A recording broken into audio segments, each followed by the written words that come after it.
Bonjour à tous et bienvenue dans un nouvel épisode de Chris Labs.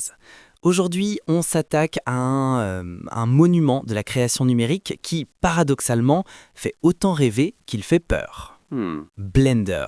Ce nom, il est souvent associé à des images de complexité, vous voyez ? Oui, c'est vrai, oui. Une montagne inaccessible pour le commun des mortels. Alors, mythe ou réalité ? Pour démystifier tout ça, j'accueille Alex. Salut Alex. Salut Chris. Ah, Blender. Je pense honnêtement que tout le monde a déjà eu cette expérience. Ah oui ? Tu le télécharges parce que bon, c'est gratuit, tu l'ouvres, tu vois ce mur de fenêtres, de boutons et tu le refermes aussitôt en te disant « Ok, non, ce n'est pas pour moi ». C'est exactement ça.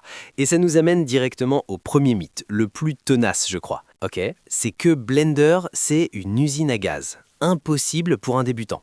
Alors, on commence par le plus dur. Est-ce que c'est vrai ? Alors, c'est un mythe qui a un fond de vérité historique. Avant la version 2.8, l'interface était, disons, un défi. Oui, mais aujourd'hui, c'est une toute autre histoire. Le logiciel a été simplifié, modernisé, mais la vraie révolution, en fait, ce n'est pas tant dans le logiciel lui-même que dans ce qui l'entoure. C'est la communauté, c'est-à-dire, il y a ce phénomène culturel dans le monde de la 3D, c'est le fameux tutoriel du Donut d'Andrew Price, Blender Guru. C'est un cours gratuit, pas à pas, qui est devenu le rite de passage pour des millions de débutants. D'accord, tu pars de zéro, et quelques heures plus tard, tu as créé ton premier rendu, ton donut saupoudré de vermicelle, et surtout, tu as compris la logique de base du logiciel. Waouh! Et là, cet obstacle mental, il est brisé. C'est fou de voir comment un simple tuto a pu devenir la porte d'entrée pour autant de monde.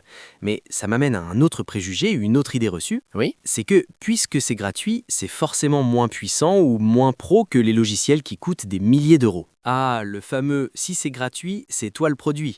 Sauf que ça ne s'applique pas du tout ici. Blender est open source, il est géré par une fondation à but non lucratif. Ah d'accord, son développement est financé par des dons d'utilisateurs et surtout par les plus grands noms de la tech. C'est vrai ? Nvidia, Apple, Epic Games, eux ils ont tous intérêt à ce que cet outil incroyable continue de progresser. Donc financièrement le modèle est solide, mais en termes de fonctionnalité, est-ce qu'il tient la comparaison ? Oh, il ne fait pas que tenir la comparaison, il la surpasse sur plein de points, parce qu'il intègre tout. Ah oui ? Blender, ce n'est pas juste un logiciel de modélisation, c'est un studio de production complet. Tu peux sculpter, comme avec ZBrush, faire de l'animation, des effets spéciaux, du compositing et même du montage vidéo. Incroyable. Tu peux littéralement commencer et finir un court-métrage entier sans jamais quitter Blender. C'est vraiment l'idée du couteau suisse ultime, quoi, pour le créateur numérique. Et tu as mentionné un point qui m'intrigue. On peut même faire de la 2D ? Exactement. Et c'est l'une de ses plus grandes forces aujourd'hui, en fait. Ah bon ? Un outil qui s'appelle Grease Pencil. Imagine pouvoir dessiner de l'animation 2D tradie à la main, mais directement dans un environnement 3D. Tu peux dessiner tes persos et ensuite tu bouges la caméra 3D autour d'eux. C'est cette fusion des deux mondes qui a été utilisée pour le film J'ai perdu mon corps, nominé aux Oscars. Waouh! On est très loin du petit logiciel gratuit pour amateurs. C'est impressionnant. On a donc un outil qui est ultra puissant, avec une communauté immense pour apprendre.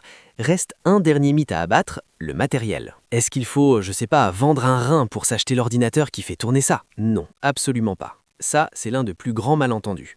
Pour suivre le tuto du Donut, pour apprendre les bases, faire tes premières créations, un ordinateur laptop ou de bureau moderne correct est largement suffisant. D'accord. Bien sûr, si un jour tu veux calculer les effets spéciaux du prochain blockbuster, là oui, il faudra de la puissance. Mais pour 99% des gens, et surtout pour les débutants, la machine que tu as probablement déjà suffit pour commencer l'aventure. Donc si on résume, la courbe d'apprentissage, elle est réelle, mais elle est incroyablement adoucie par des ressources communautaires qui sont uniques. C'est ça. Sa gratuité, ça cache en fait un modèle de développement solide et une puissance qui égale, voire dépasse les standards de l'industrie. Exactement. Et enfin, la barrière matérielle est bien plus basse qu'on ne l'imagine. Le plus grand obstacle, au final, c'est l'idée fausse qu'on s'en fait. C'est exactement ça. Blender, c'est pas un logiciel pour les nuls, mais c'est un logiciel qui donne à tout le monde, même en partant de zéro, les moyens de ne plus l'être.